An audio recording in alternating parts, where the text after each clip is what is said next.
Khadija Kopa baada ya kuweza kufika hospitali alikoweza kujifungua bibi Zuchu, watu wengi waliweza kufurahi na kuenjoy sana, na kama tulivyoweza kuona ameweza kumchukua mjukuu wake na kuanza kumlea, jambo ambalo watu wengi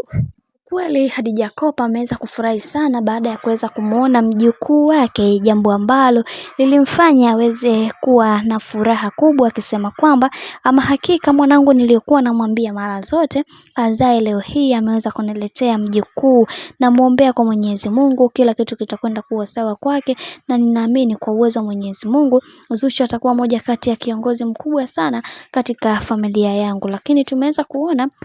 namna ambavyo Khadija Kopa alivyoweza kumshika na kumlea mjukuu wake. Kiukweli yule mama alikuwa na amani na furaha, japokuwa kuna mengi ambayo yanayoendelea kwenye mitandao ya kijamii na kwenye familia ya bwana mkubwa Diamond Platnumz. Bado mama huyu hakukata tamaa, kwani tamanio lake ni kuweza kumuona bibi Zuchu akiwa na mtoto. Haijalishi mtoto awe amezaa na nani, haijalishi kuna kitu gani ambacho kinachoendelea, na hichi kitu ambacho alichoweza kukisema mama huyu kimeweza kuwagusa watu wengi, na wengi wao wakasema kwamba wacha tuone mwisho wa haya yote itakuwaje, kwa sababu kila mtu anatamani kuweza kuona amani na furaha ikitawala katika familia hii ya bwana mkubwa Diamond Platnumz na familia ya bibi Zuhura. Licha ya yote kuweza kutokea, Mungu atasimama na upande wa kila mmoja kuweza kuhakikisha kila mtu anapata haki iliyo sawa kama ilivyo kawaida.